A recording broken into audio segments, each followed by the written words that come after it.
मायूस होने की ज़रूरत नहीं है, ठीक है। हार और जीत ज़िंदगी का हिस्सा है, ठीक है। हमें फिर से तैयारी करना होगा और अच्छा से तैयारी करेंगे और फिर निकालेंगे हम लोग 68वीं में, ठीक है। देखिए डॉक्टर रंजीत सिंह IAS का PDF है मिशन 50 का, ठीक है।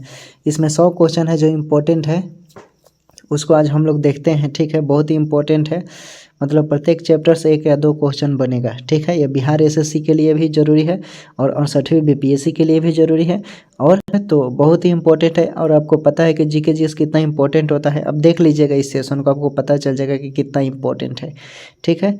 तो देखिए PT का तो आपको पता चल गया कि देखिए PT निकालने के लिए PT में फैक्ट बहुत ज़रूरी है कॉन्सेप्ट के साथ साथ, तो इस चीज़ को हम लोग विशेष रूप से ध्यान देंगे, ठीक है। देखिए सपोज कीजिए कि कल को आप प्रशासक बन जाते हैं, ठीक है। तो ऐसा नहीं करना है, क्योंकि आज के प्रशासक की बात करें तो आज प्रशासक एक ऐसी चीज़ हो गई है असंवेदनशील, ठीक है। उन्हें केवल अपने परिवार से मतलब होता है, प्रशासन कभी भी धरातल पर खरी नहीं उतरती है, ठीक है। तो इस चीज़ को देखकर कल को आप अधिकारी बनते हैं तो इन सब चीज़ों को विशेष रूप से ध्यान देना है, ठीक है। आपके आसपास के लोग ही देखिएगा, इस बार अगर मान लीजिए किसी कारणवश किसी स्टूडेंट का PT नहीं निकला है तो बहुत ही मायूस होंगे, वैसे लोग खुश होंगे जो खासकर आपके आसपास रहते होंगे वो, ठीक है। क्योंकि वो जानते हैं उनका काम ही ऐसा है, आपको डीमोटिवेट करना, ठीक है। आपका मतलब प्रेशर डाउन कर देना, ठीक है, एनर्जी कम कर देना, आपको ऐसा ऐसा कमेंट पास करेंगे, तो उन सब चीज़ों को इग्नोर करना है, ठीक है। इग्नोर कीजिए और आगे बढ़िए, ठीक है। क्योंकि आप कल के अधिकारी हो, ठीक है, बिहार के भविष्य के अधिकारी हो, ठीक है, बिहार भविष्य के अधिकारी हो। बिहार की एकता अखंडता को कायम रखने के लिए आपको दिखाना है, आप अधिकारी बनकर बाकी अधिकारियों जैसा नहीं, क्योंकि एक अधिकारी चाह देगा तो क्या से क्या नहीं कर सकता है। जुनून पैशन होना चाहिए अधिकारी के पास, एक एटीट्यूड अपना रखिए, ठीक है। कभी कभी एक अधिकारी के द्वारा लिया गया फैसला एक आदमी की ज़िंदगी तबाह कर देना है, तो वैसे अधिकारियों की तरह नहीं करना है। जिस दिन आप अधिकारी बनोगे आपका सोच एक अलग होगा, ठीक है। जिस तरह किसी घटना पर एक अधिकारी अपने आप को स्थिति के अनुसार ढाल लेता है, उसी तरह आप निर्णय लेना है, ठीक है। उसी तरह बेकसूर जो होगा उसको सज़ा नहीं देना है। अधिकारी बनिए और ज़रूर एक दिन बनिएगा, जी तोड़ मेहनत कीजिए, दृढ़ संकल्प लगाइए, ठीक है। भूल जाइए 2-3 महीना, क्योंकि अभी आयोग ने जो नोटिफिकेशन निकाला है 12 फरवरी को बता रहा है कि 68वीं का PT होगा, ठीक है। और तो समझ लीजिए कि नेगेटिव मार्किंग होगा नहीं, क्योंकि आयोग ने बता दिया कि बच्चों से हम वोट लेंगे, वोटिंग करवाएगा। तो बच्चे तो इतने पागल है नहीं, एगो तो ई ऑप्शन है और ऊपर से प्रत्येक साल 8 गो 10 गो क्वेश्चन बदला जाता है। तो आपको लगता है कि बच्चे वोटिंग करेंगे कि नेगेटिव मार्किंग हो? बिल्कुल नहीं। यानी ई ऑप्शन जिस बार 67वीं में एग्ज़ाम हुआ है उसी तरह 68वीं में होगा, ठीक है। तो भूल जाइए और ई ऑप्शन तो रहेगा ही, इतना याद रखिए, ठीक है। तो चलिए हम सेशन देखते हैं आज का। पहला क्वेश्चन है, बुद्ध के जन्म से पूर्व 6ठी शताब्दी ईसा पूर्व में भारतवर्ष 16 महाजनपदों में बांटा था। इसका उल्लेख किस ग्रंथ में प्राप्त होता है? देखिए पहला ऑप्शन है शतपथ ब्राह्मण, इंडिका, अंग उत्तर निकाय, अभिधम पीठम, ई उपयुक्त में से नहीं और एक से अधिक, ठीक है। इन चार ऑप्शन में से बताइए। देखिए बुद्ध के जन्म से पूर्व 6ठी शताब्दी ईसा पूर्व भारतवर्ष जो 16 महाजनपदों में बंटा था, इसका उल्लेख अंग उत्तर निकाय से मिलता है, ठीक है। तो राइट आंसर क्या हो जाएगा? सी हो जाएगा, ठीक है, सी। नेक्स्ट देखिए, पटना तथा गया का जिला बिहार के किस महाजनपद में सम्मिलित था? पटना तथा गया का जिला बिहार के किस महाजनपद में सम्मिलित था? ठीक है, ऑप्शन है अंग, मगध, वजी, अस्मक, ठीक है। इन चारों ऑप्शनों में से राइट आंसर जो होगा आपका क्या होगा? तो राइट आंसर मगध हो जाएगा, ठीक है, मगध आंसर हो जाएगा, ठीक है। नेक्स्ट देखते हैं, निम्न में से कौन महाजनपद नहीं था? ठीक है, निम्न में से कौन महाजनपद नहीं था? ठीक है, ऑप्शन है काशी, मथुरा, कौशल, वजी। इनमें से कोई नहीं है, एक से अधिक, ठीक है। इन पांचों ऑप्शन में से आपको बताना है कि कौन सा राइट आंसर होगा, ठीक है। देखिए काशी जो थी ये क्या महाजनपद नहीं थी, नहीं महाजनपद था, काशी महाजनपद था, मथुरा नहीं था, ठीक है, मथुरा राजधानी थी, याद रखेंगे। मथुरा क्या थी? मथुरा राजधानी थी। कौशल महाजनपद नहीं था, वजी नहीं था, ठीक है। इसमें जो मथुरा है ना, मथुरा ये राजधानी थी, ठीक है, ये महाजनपद नहीं था, ठीक है। तो राइट आंसर बी हो जाएगा, ठीक है। आगे देखते हैं, आगे देखते हैं क्या दिया हुआ है। आगे देखिए, आगे क्वेश्चन आ गया आपके डिस्प्ले पर। मल महाजनपद वर्तमान के किस राज्य में है? मल महाजनपद वर्तमान के किस राज्य में है? देखिए, मल महाजन की बात कर रहा है, ठीक है। तो आपको पता है कभी वर्तमान में मल महाजन जो है वो यूपी में है। कहाँ है? यूपी में, यानी उत्तर प्रदेश। राइट आंसर क्या हो जाएगा? सी हो जाएगा, ठीक है। आगे देखते हैं आगे क्या दिया हुआ है। देखिए, वजी महाजनपद कितने राज्यों का एक संघ था?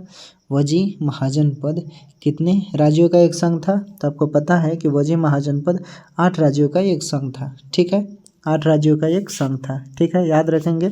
वजी महाजनपद कितने राज्यों का संघ था? तो 8 राज्यों का एक संघ था, ठीक है। आगे देखिए, किस संघ में कोई भी निर्णय मतदान के आधार पर किया जाता था? किस संघ में कोई भी निर्णय मतदान के आधार पर किया जाता था? ठीक है। ऑप्शन है कौशल, काशी, अंग, वजी, ठीक है। इस ऑप्शन में से राइट आंसर क्या होगा? तो आपने ऑप्शन देख लिया होगा तो आपका मन में आंसर भी आ गया होगा। राइट आंसर वजी होगा, ठीक है। वजी संघ में कोई भी निर्णय मतदान के आधार पर लिया जाता था, ठीक है। तो राइट आंसर क्या हो जाएगा? डी हो जाएगा, ठीक है। आगे देखते हैं आगे क्या दिया है। आगे देखिए, आगे क्वेश्चन डिस्प्ले पर बोल रहा है, वजी संघ में कौन सा राज्य सम्मिलित नहीं था? वजी संघ में कौन सा राज्य सम्मिलित नहीं था? ऑप्शन है लिच्छवी, एथेंस, विदय, पाटलिपुत्र, ठीक है। तो इसका राइट आंसर क्या हो जाएगा? एथेंस हो जाएगा, ठीक है, एथेंस। मगध तथा अंग महाजनपद को कौन सी नदी पृथक करती है? मगध तथा अंग महाजनपद को कौन सी नदी पृथक करती है? ऑप्शन है अस्सी, वरुण, चंपा, गंगा, ठीक है। तो इसमें से राइट आंसर क्या हो जाएगा? गंगा। देखिए, गंगा जो है मगध तथा अंग महाजनपद को ये पृथक करती है, ठीक है। तो राइट आंसर क्या हो जाएगा? गंगा, ठीक है, गंगा। प्राचीन महाजनपद मगध की प्रथम राजधानी कौन सी थी? प्राचीन महाजनपद मगध की प्रथम राजधानी कौन थी? ऑप्शन है पाटलिपुत्र, वैशाली, चंपा और गिरिव्रज, ठीक है। इन चारों ऑप्शनों में से क्या होगा राइट आंसर? देखिए, जो आपको पता भी होगा कि प्राचीन महाजनपद मगध की प्रथम राजधानी जो थी वो कहाँ थी? गिरिव्रज पहले कहा जाता था। जो वर्तमान राजगीर है ना, उसे गिरिव्रज। निम्न में से किस स्थान पर महावीर का जन्म हुआ था? ठीक है, ऑप्शन है कुंडग्राम, कुंडलवन, शालिग्राम, कुम्हार, ठीक है। तो 10 नंबर का राइट आंसर क्या हो जाएगा? कुंडग्राम, ठीक है, वैशाली के कुंडग्राम। तो राइट आंसर क्या हो जाएगा? ए, ठीक है। महावीर स्वामी जैन धर्म के वास्तविक संस्थापक थे, याद रखिएगा, ठीक है। नेक्स्ट देखते हैं, महावीर के जन्म स्थल कुंडग्राम बिहार के किस जिले में है? तो अभी मैंने बताया था, कहाँ? Vaishali. Right answer B. Next देखिए, नेक्स्ट क्वेश्चन आ गया आपके डिस्प्ले पर। जैन धर्म के प्रवर्तक महावीर का मोक्ष स्थान कहाँ है? जैन धर्म के प्रवर्तक महावीर का मोक्ष स्थान कहाँ है? ऑप्शन देखिए, मनेर, राजगीर, पावापुरी, वैशाली। तो राइट आंसर क्या हो जाएगा? पावापुरी, ठीक है। क्योंकि जैन धर्म के प्रवर्तक जो महावीर स्वामी थे उनका मोक्ष स्थान जो था वो पावापुरी है, ठीक है, पावापुरी। आगे देखते हैं आगे क्या दिया हुआ है। आगे देखिए, आगे क्वेश्चन देखिए, बिहार का नाम निम्नलिखित में से किससे उद्धृत किया माना जाता है? ठीक है, किसके थ्रू माना जाता है? देखिए, ऑप्शन है शिष्यों का आवास गृह, बौद्ध विहारों का बहुलता का क्षेत्र, बिहार शरीफ स्थित होने पर, महात्मा बुद्ध की कर्म स्थली कारण, ठीक है।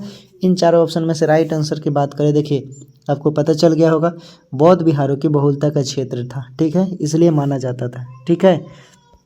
राइट आंसर बी हो जाएगा। आगे देखिए, आगे देखते हैं, प्रसिद्ध बौद्ध भिक्षु सारिपुत्र का जन्म कहाँ हुआ था? प्रसिद्ध बौद्ध भिक्षु सारिपुत्र का जन्म कहाँ हुआ था? ऑप्शन है नालंदा, गया, पाटलिपुत्र, वैशाली। इसमें से राइट आंसर क्या होगा? इसमें से राइट आंसर क्या होगा? देखिए, इसमें से राइट आंसर जो होगा वो नालंदा होगा, ठीक है, क्योंकि प्रसिद्ध बौद्ध भिक्षु जो सारिपुत्र था उसका नालंदा में जन्म हुआ था, ठीक है। आगे देखते हैं क्या है। बौद्ध धर्म के संस्थापक गौतम बुद्ध गृह त्याग के उपरांत सर्वप्रथम गए, कहाँ गए? बौद्ध धर्म के संस्थापक जो गौतम बुद्ध थे वो गृह त्याग के उपरांत सर्वप्रथम कहाँ गए? ऑप्शन है उरुवेला जो बोध गया में है, वैशाली के समीप, अलार कलाम के आश्रम, सारनाथ, लुम्बिनी, ठीक है। इसमें से राइट आंसर क्या होगा?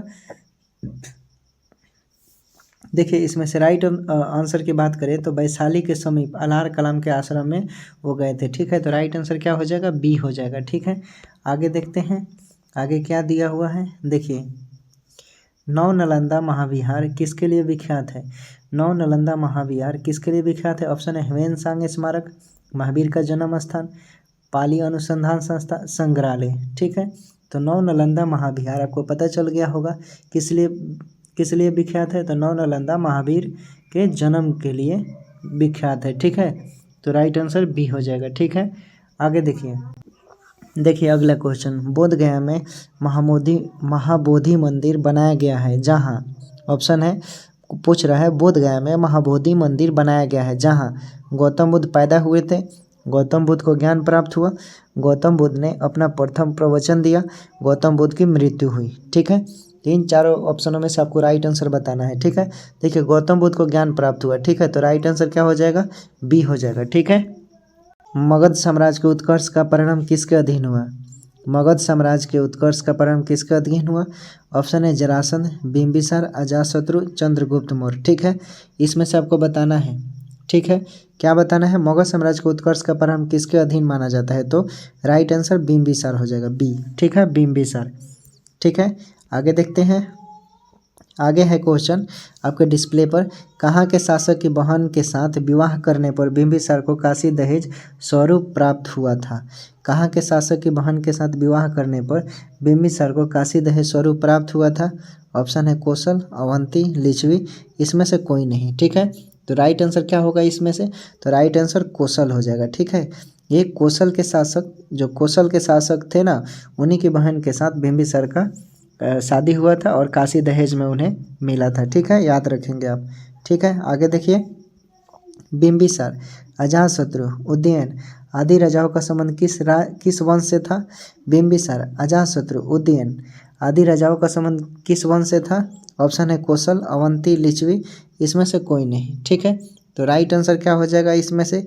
ई हो जाएगा। ठीक है, ई हो जाएगा क्योंकि इसमें से है ही नहीं। ठीक है, तो हर एक वंश से थे ये लोग। ठीक है, याद रखिएगा। आगे देखते हैं,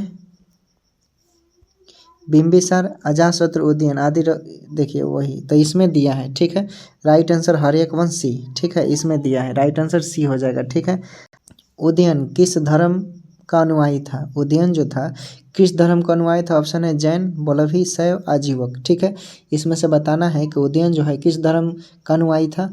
तो जैन धर्म का अनुयायी थे। ठीक है, उदयन जो थे वो जैन धर्म के अनुयायी थे। राइट आंसर ये हो जाएगा जैन। ठीक है, आगे देखिए, उदयन ने कहाँ एक जैन चैत्य गृह बनवाया था? उदयन ने कहाँ पर एक जैन चैत्य गृह बनवाया था? ऑप्शन है वैशाली, वल्लभी, नालंदा, पाटलिपुत्र। ठीक है, इसमें से आपको बताना है। ठीक है, तो राइट आंसर पाटलिपुत्र हो जाएगा। ठीक है, उदयन ने पाटलिपुत्र में एक जैन चैत्य गृह बनवाया था। ठीक है, कहाँ बनवाया था?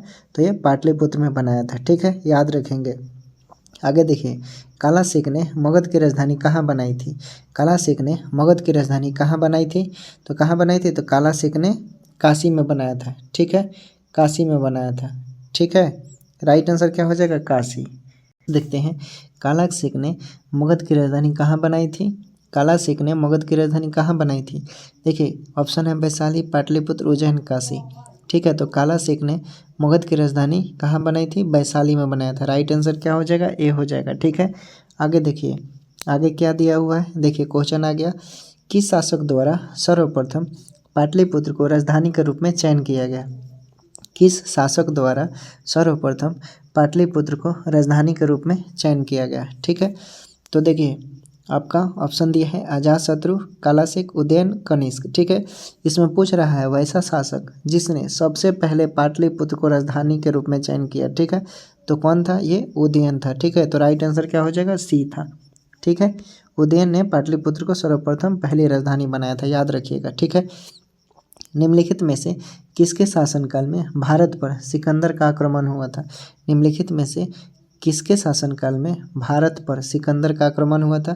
ऑप्शन है महापद्मनंद, कालासिक, घानानंद, उदयन। ठीक है, इसमें से आपको बताना है किसके शासनकाल में। तो देखिए जब सिकंदर आक्रमण किया था उस समय घानानंद था। ठीक है, राइट आंसर क्या हो जाएगा? घानानंद।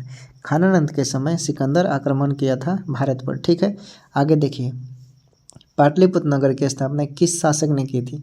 पाटलिपुत्र नगर की स्थापना किस शासक ने की थी? ऑप्शन है बिंबिसार, उदयन, अजातशत्रु, नागदशक। ठीक है, पाटलिपुत्र नगर की स्थापना किस शासक ने की थी?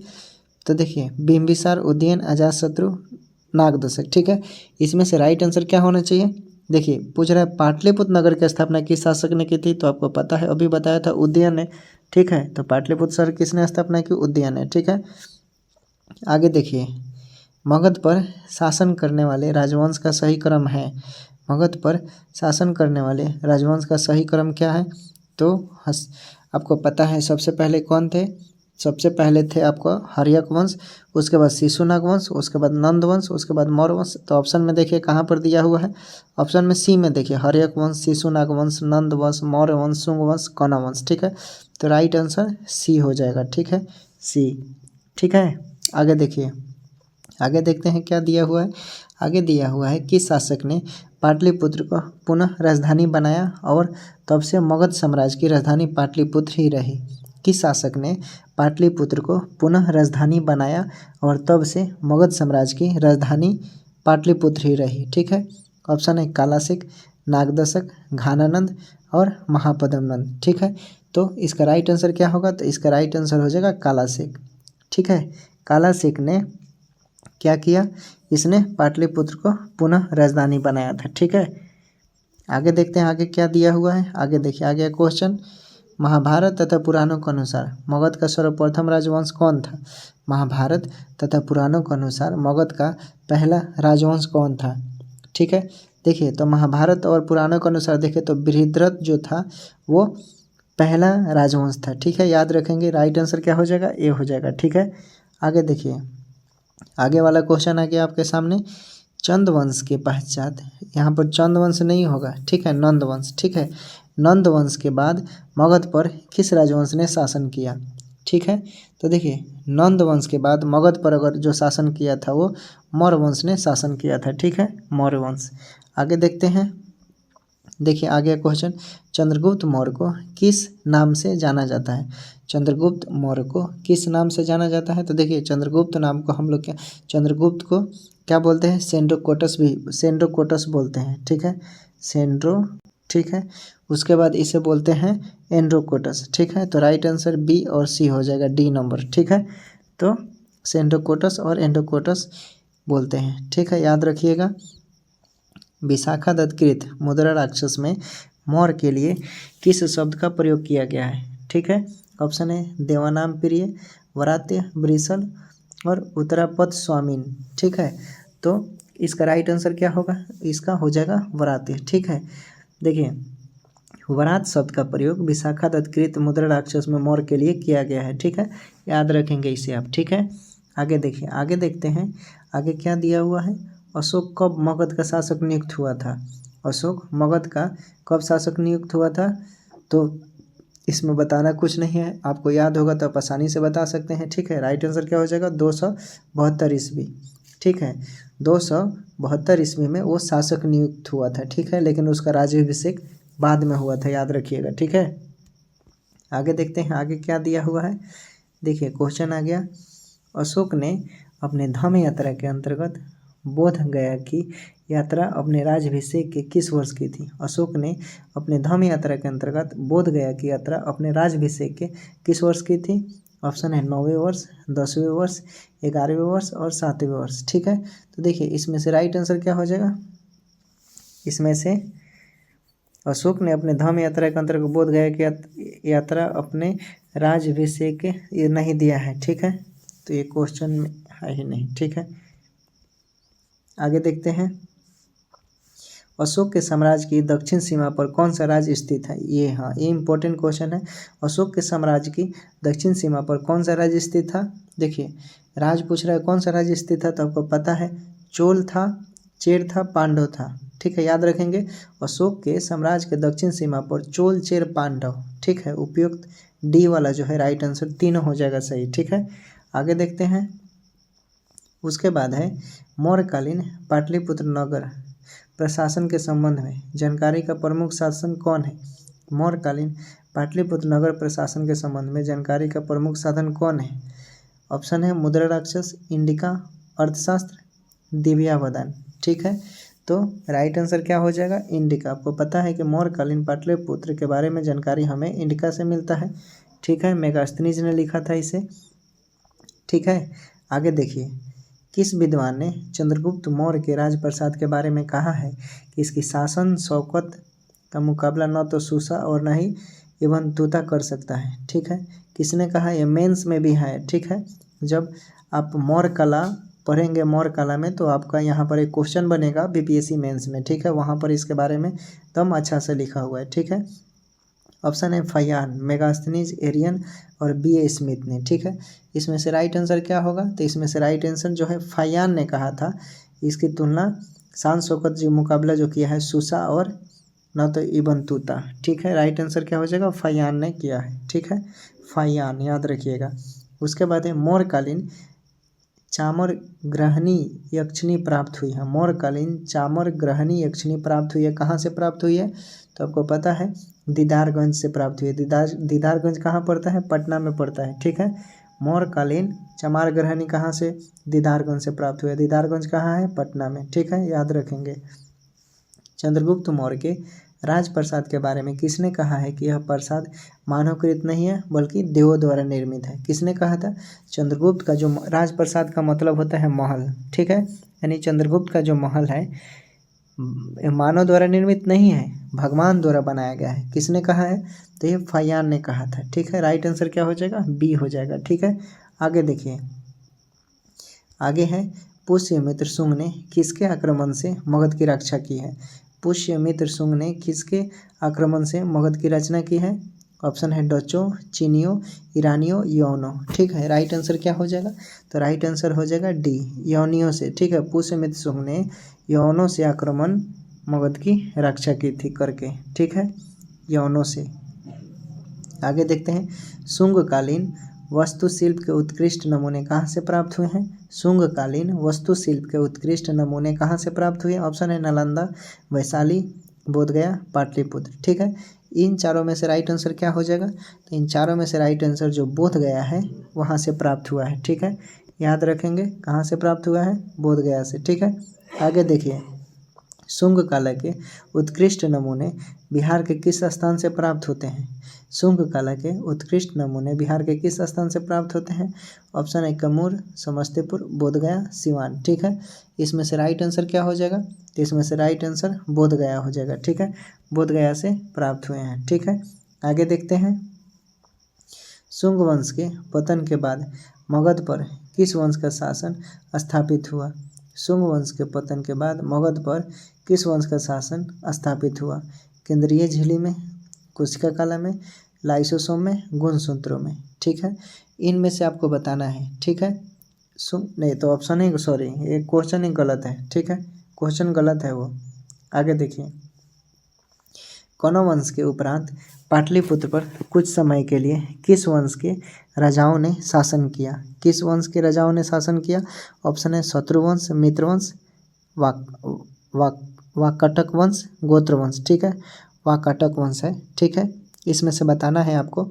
ठीक है, देखिए, तो इसमें से किसी ने कौन वंश के उपरांत पाटलिपुत्र पर कुछ समय के लिए, इसमें से किसी ने नहीं किया। ठीक है, राइट आंसर ई हो जाएगा। ठीक है, ई हो जाएगा। ठीक है, आगे देखते हैं, कलिंग नरेश खारवेल ने कहाँ से कीमती उपहार प्राप्त किया? कलिंग नरेश खारवेल ने कहाँ से कीमती उपहार प्राप्त किया? ठीक है, ऑप्शन है अंग, मगध, विदेशाक, अंग एवं कौशल, उपयुक्त में से कोई नहीं। क्या होगा? देखिए, तो इसमें से राइट आंसर क्या हो जाएगा?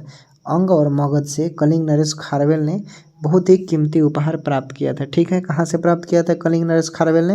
अंग और मगध से। ठीक है, याद रखिएगा, अंग और मगध। ठीक है, कलिंग नरेश खारवेल था।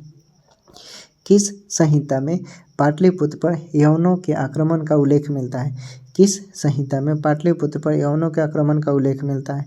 चरक संहिता, भृगु संहिता, गार्गी संहिता, ब्राह्मण संहिता। ठीक है, इसमें से आपको बताना है कि कौन सा संहिता जो है पाटलिपुत्र पर यवनों के आक्रमण के बारे में उल्लेख मिलता है। ठीक है, तो इसका राइट आंसर क्या हो जाएगा? गार्गी संहिता जो है, गार्गी संहिता में यह बताया गया है कि पाटलिपुत्र पर यवनों ने कभी आक्रमण किया था। ठीक है, किसने? यवनों ने। ठीक है, गार्गी संहिता में। ठीक है, आगे देखिए, चंद्रगुप्त के पाटलिपुत्र में राज्याभिषेक और गुप्त वंश की स्थापना का वर्ष था।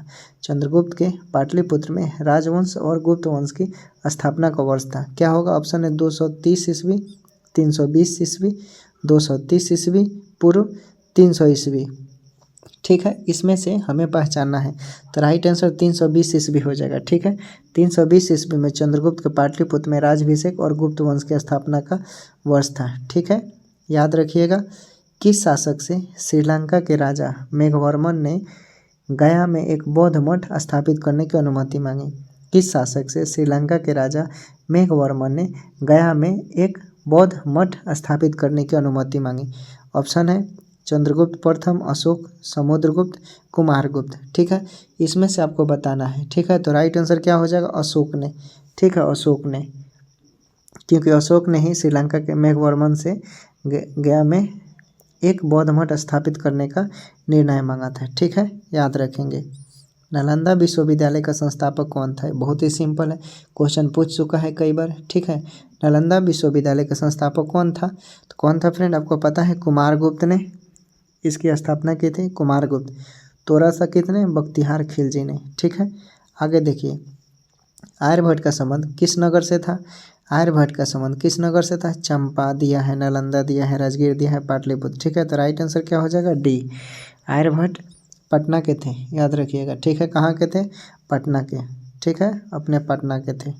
आगे देखते हैं, राजगीर में स्थित जरासंध की बैठक का निर्माण किस काल में हुआ माना जाता है? राजगीर में स्थित जरासंध की बैठक का निर्माण किस काल में माना जाता है? ऑप्शन है मौर्य काल, गुप्त काल, पाल काल। ठीक है, इसमें से आपको बताना है, तो राइट आंसर गुप्त काल हो जाएगा। गुप्त काल में देखिए, राजगीर में स्थित जो जरासंध की बैठक का निर्माण हुआ था वो गुप्त काल में हुआ था। ठीक है, राइट आंसर क्या हो जाएगा? गुप्त काल। ठीक है, गुप्त काल। आगे देखिए, चीनी यात्री ह्वेनसांग ने किस विश्वविद्यालय में अध्ययन किया था? चीनी यात्री ह्वेनसांग ने किस विश्वविद्यालय में अध्ययन किया था? तो अध्ययन तो किया था इसने नालंदा में। ठीक है, राइट आंसर क्या हो जाएगा? डी। और ये पढ़ाया भी था, ऐसा माना जाता है। ठीक है, आगे देखिए, मगध पर मिहिर कुल का आक्रमण किस शासक के समय हुआ? मगध पर मिहिर कुल का आक्रमण किस शासक के समय हुआ? स्कंदगुप्त, कुमारगुप्त, बुधगुप्त, नरसिंहगुप्त। ठीक है, इसमें से आपको बताना है। ठीक है, तो राइट आंसर नरसिंहगुप्त हो जाएगा। देखिए, मगध पर जो मिहिर कुल का आक्रमण जो हुआ था ना, उस समय नरसिंहगुप्त का शासन चल रहा था। ठीक है, नरसिंहगुप्त। ठीक है, याद रखिएगा। उसके बाद है, मगध के परवर्ती गुप्त वंश का अंतिम शासक था। मगध के परवर्ती गुप्त वंश का अंतिम शासक कौन था?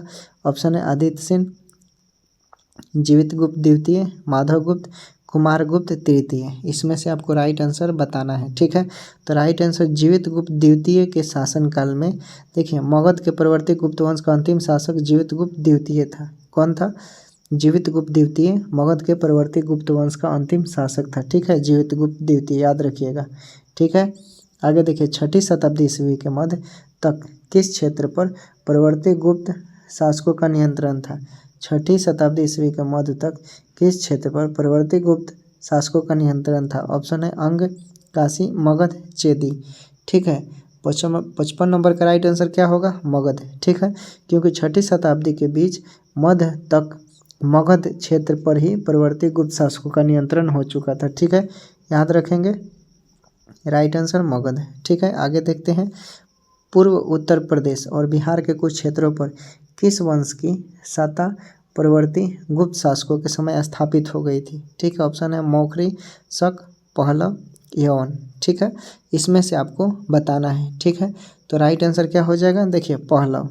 ठीक है, पूर्वी उत्तर प्रदेश और बिहार के कुछ क्षेत्रों पर जो पहलव वंश की सत्ता थी वो गुप्त शासकों के समय स्थापित हो गई थी। राइट आंसर पहलव वंश के समय। ठीक है, आगे देखिए, आगे देखते हैं, किस परवर्ती गुप्त शासक ने मौखरी शासकों को पराजित कर मगध तक अपना साम्राज्य विस्तार कर लिया था? ठीक है, ऑप्शन है देवगुप्त, कुमारगुप्त, दामोदरगुप्त और ब्रह्मगुप्त। ठीक है, इसमें से राइट आंसर की बात करें तो राइट आंसर क्या हो जाएगा? देवगुप्त। ठीक है, देवगुप्त परवर्ती गुप्त शासक ने मौखरी शासकों को पराजित कर दिया और मगध तक अपना साम्राज्य विस्तार कर लिया। ठीक है, किसने? देवगुप्त। ठीक है, याद रखिएगा। आगे देखिए, हर्षवर्धन के मृत्यु के बाद बिहार के कुछ क्षेत्रों में कुछ समय के लिए तिब्बत की संप्रभुता स्थापित हो गई, जिसका अंत किया था किसने किया था? हर्षवर्धन के मृत्यु के बाद बिहार के कुछ क्षेत्रों में कुछ समय के लिए तिब्बत की संप्रभुता स्थापित हो गई, उसका अंत किया था किसने किया था?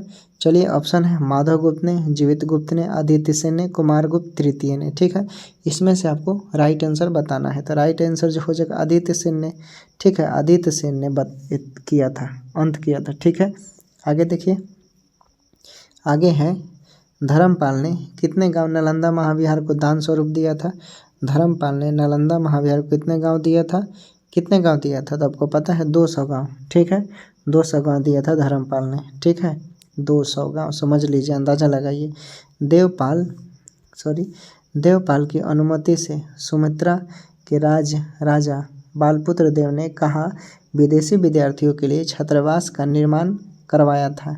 देवपाल की अनुमति से सुमित्रा के राजा बालपुत्र देव ने कहा विदेशी विद्यार्थियों के लिए छात्रावास का निर्माण करवाया था। ऑप्शन है उदंतपुरी, नालंदा, पाटलिपुत्र, विक्रमशिला। ठीक है, इसमें से राइट आंसर क्या होगा? तो इसमें से राइट आंसर नालंदा हो जाएगा। ठीक है, देवपाल की अनुमति से सुमित्रा के राजा बालपुत्र देव ने नालंदा में विदेशी विद्यार्थियों के लिए हॉस्टल बनवाया था, जिसे छात्रावास बोला जाता है। ठीक है, आगे देखिए, आगे है पालकालीन मूर्ति कलाकार धीमन एवं बिठपाल समकालीन थे। पालकालीन मूर्ति कलाकार धीमन एवं बिठपाल समकालीन थे। ऑप्शन है धर्मपाल एवं महिपाल के, गोपाल के, न्यायपाल एवं रामपाल के, धर्मपाल एवं देवपाल के। ठीक है, इसमें से आपको राइट आंसर बताना है। ठीक है, तो देखिए, पालकालीन मूर्ति कलाकार धीमन और बिठपाल जो थे वो धर्मपाल और देवपाल के समय थे। ठीक है, तो राइट आंसर डी हो जाएगा। ठीक है, डी। आगे देखते हैं, आगे क्या दिया हुआ है। क्वेश्चन ये रहा, किस शासक ने उदंतपुरी अभी वर्तमान कहाँ पड़ता है? बिहार शरीफ। ठीक है, तो उदंतपुरी में बौद्ध विहार की स्थापना करवाई थी। ठीक है, किस शासक ने उदंतपुरी में बौद्ध विहार की स्थापना करवाई थी? किसने करवाई थी फ्रेंड? तो देखिए, नहीं दिया है। ठीक है, इसमें गोपाल, धर्मपाल, देवपाल दिया है। ठीक है, किस शासक ने उदंतपुरी बिहार शरीफ में बौद्ध विहार की स्थापना करवाई थी? तो एक से अधिक हो जाएगा इसमें। ठीक है, देखिए, धर्मपाल, देवपाल, ठीक है, गोपाल। ठीक है, तो राइट आंसर ये हो जाएगा। ठीक है, विक्रमशिला विश्वविद्यालय की स्थापना किस वंश के शासक ने किया था? विक्रमशिला विश्वविद्यालय की स्थापना किस वंश के शासक ने किया था? ऑप्शन है गुप्त वंश, मौर्य वंश, पल्लव वंश और परवर्ती गुप्त वंश। ठीक है, इसमें से आपको बताना है कि राइट आंसर क्या होगा। ठीक है, तो आपको पता है विक्रमशिला विश्वविद्यालय की स्थापना के समय वहाँ के शासक जो थे वो पाल वंश के समय पाल वंश था। ठीक है, पाल वंश का शासन चल रहा था। ठीक है, तो राइट आंसर सी हो जाएगा। ठीक है, सी हो जाएगा। आगे देखते हैं, आगे है बिहार में पाल युग में कांस्य से निर्मित मूर्ति की एक उन्नत शैली का विकास हुआ। कांस्य मूर्तियों के निर्माण की इस शैली में निर्णायक देन थी। बिहार में पाल युग में कांस्य से निर्मित मूर्ति की एक उन्नत शैली का विकास हुआ। कांस्य मूर्तियों के निर्माण की एक शैली में निर्णायक देन थी। ऑप्शन है जामला एवं हाथीग्रीव, धीमन एवं बिठपाल की, बुधगुप्त एवं सुग्रीव की, उपयुक्त में से कोई नहीं। ठीक है, इसमें से आपको बताना है राइट आंसर। ठीक है, तो देखिए, बिहार में पाल युग में कांस्य से निर्मित मूर्ति की एक उन्नत शैली का विकास जो हुआ था वो निर्णायक देन धीमन एवं बिठपाल की थी। ठीक है, राइट आंसर बी हो जाएगा। ठीक है, आगे देखते हैं, आगे क्या दिया हुआ है। आगे है उदंतपुरी शिक्षा केंद्र निम्न में से किस राज्य में अवस्थित था? उदंतपुरी शिक्षा केंद्र निम्न में से किस राज्य में अवस्थित था? तो ये किस में अवस्थित था आपको पता चल गया होगा। ठीक है, राइट आंसर बिहार। ठीक हो जाएगा, बिहार राइट आंसर है। ठीक है, आगे देखिए, आगे देखते हैं, सेन वंश का शक्तिशाली शासक कौन था? सेन वंश का शक्तिशाली शासक कौन था? ऑप्शन है विजय सेन, लक्ष्मण सेन, बलाल सेन और सामंत सेन। ठीक है, इसमें से आपको पहचाना है। तो लक्ष्मण सेन जो था वो काफ़ी शक्तिशाली था। ठीक है, राइट आंसर बी। ठीक है, आगे देखिए, कर्नाट वंश का राज स्थापित हुआ था कहाँ? कर्नाट वंश का राज स्थापित हुआ था कहाँ पर? ऑप्शन देखिए, पाटलिपुत्र, राजगृह में, चंपा में, मिथिला में। ठीक है, इसमें से राइट आंसर हो जाएगा मिथिला में। ठीक है, कर्नाट वंश का राज मिथिला में स्थापित हुआ था। राइट आंसर डी हो जाएगा। ठीक है, डी। आगे देखिए, मिथिला के कर्नाट वंश के शासक की राजधानी कहाँ थी? मिथिला के कर्नाट वंश के शासक की राजधानी कहाँ थी? महर्षि, दरभंगा, सिमरगांव, मधुबनी। ठीक है, तो इसमें से राइट आंसर क्या हो जाएगा? सिमरगांव। ठीक है, राइट आंसर सी। विद्यापति किस शासक के दरबारी थे? विद्यापति किस शासक के दरबारी थे? ऑप्शन है शिवसेन, कृतिसेन, कुणालसेन या ए बी दोनों। ठीक है, इसमें से राइट आंसर क्या होगा? तो इसमें से पता है कि शिवसेन में थे और कृतिसेन। ठीक है, तो ए भी हो जाएगा और बी भी हो जाएगा। ठीक है, तो राइट आंसर शिवसेन और कृतिसेन। ठीक है, तो इस तरह डी राइट आंसर हो जाएगा। ठीक है, विद्यापति के दरबारी थे ये। ठीक है, शिवसेन और कृतिसेन याद रखिएगा। ठीक है, आगे देखते हैं। बिहार में पंजी प्रबंधन का विकास किसके समय में हुआ था? बिहार में पंजी प्रबंधन का विकास किसके समय में हुआ था? ऑप्शन है कर्नाट वंश, गुप्त शासक, पाल शासक, हर्यक वंश। ठीक है, इसमें से राइट आंसर क्या होगा? तो इसमें से राइट आंसर कर्नाट शासक हो जाएगा। ठीक है, बिहार में पंजी प्रबंधन का विकास कर्नाट शासक के समय हुआ था। ठीक है, बख्तियार खिलजी के आक्रमण के समय कर्नाट राज्य का किसका शासन था? बख्तियार खिलजी का आक्रमण के समय कर्नाट राज्य पर किसका शासन था? ऑप्शन है नरसिंह देव, हरि सिंह देव, राम सिंह देव, महेश सिंह देव। ठीक है, इसमें से राइट आंसर क्या होगा? तो इसमें से राइट आंसर नरसिंह देव हो जाएगा। ठीक है, बख्तियार खिलजी के आक्रमण के समय कर्नाट राज्य पर शासन जो था वो नरसिंह देव था। कौन था? नरसिंह देव, कर्नाट वंश। ठीक है, याद रखिएगा। बिहार में तुर्क सत्ता की स्थापना कब हुई? बिहार में तुर्क सत्ता की स्थापना कब हुई? ऑप्शन है 1192, 1194, 1198, 1204। इसमें से राइट आंसर क्या हो जाएगा? 1198। ठीक है, 1198 में बिहार में तुर्क सत्ता की स्थापना हुई थी। ठीक है, 1198 में। ठीक है, बिहार में तुर्क सत्ता का संस्थापक कौन था? बिहार में तुर्क सत्ता का संस्थापक कौन था? ऑप्शन है मलिक हिसामुद्दीन, बख्तियार खिलजी, इल्तुतमिश, कुतुबुद्दीन ऐबक। ठीक है, बिहार में तुर्क सत्ता की स्थापना की बात करें तो ये बख्तियार खिलजी था। ठीक है, राइट आंसर बी हो जाएगा। ठीक है, आगे देखते हैं क्या दिया हुआ है। बख्तियार खिलजी की बिहार में पहली महत्वपूर्ण विजय थी। बख्तियार खिलजी की बिहार में पहली महत्वपूर्ण विजय थी। ऑप्शन है बिहार शरीफ, उदंतपुरी की, पटना की, भागलपुर की, मुंगेर की। ठीक है, इसमें से आपको राइट आंसर बताना है। ठीक है, तो बख्तियार खिलजी के बिहार में पहली महत्वपूर्ण विजय की बात करें तो उदंतपुरी की हुई थी। अभी वर्तमान में कहाँ है? बिहार शरीफ में। तो राइट आंसर ये हो जाएगा। ठीक है, आगे है बख्तियार खिलजी ने अपना प्रशासनिक मुख्यालय बनाया था।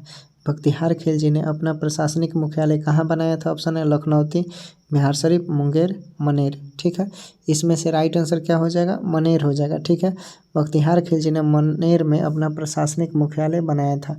बख्तियार खिलजी ने अपना प्रशासनिक मुख्यालय कहाँ बनाया था? मनेर में बनाया था। ठीक है, बख्तियार खिलजी का बिहार में प्रथम पड़ाव कहाँ था? बख्तियार खिलजी का बिहार में प्रथम पड़ाव कहाँ हुआ था? ऑप्शन है मनेर, तिलहारा, उदंतपुर, पटना। ठीक है, इसमें से राइट आंसर मनेर हो जाएगा। ठीक है, बख्तियार खिलजी का बिहार में प्रथम पड़ाव मनेर में हुआ था। ठीक है, बख्तियार खिलजी का प्रथम पड़ाव बिहार में कहाँ हुआ था? मनेर में। ठीक है, याद रखिएगा।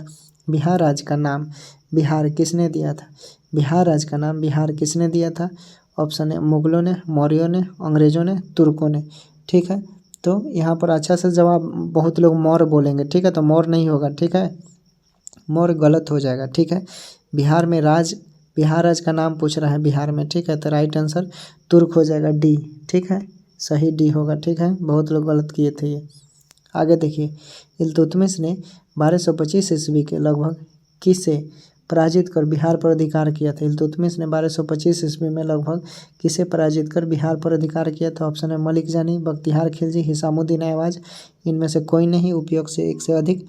ठीक है, तो इसका राइट आंसर क्या हो जाएगा? इसका राइट आंसर हो जाएगा हिसामुद्दीन ऐवाज। ठीक है, राइट आंसर क्या हो जाएगा? सी हो जाएगा। ठीक है, आगे देखते हैं क्या दिया हुआ है। बलबन के बाद किस वंश के शासनकाल में दक्षिण बिहार के सहित तिरहुत पर तुर्कों का शासन स्थापित हो चुका था?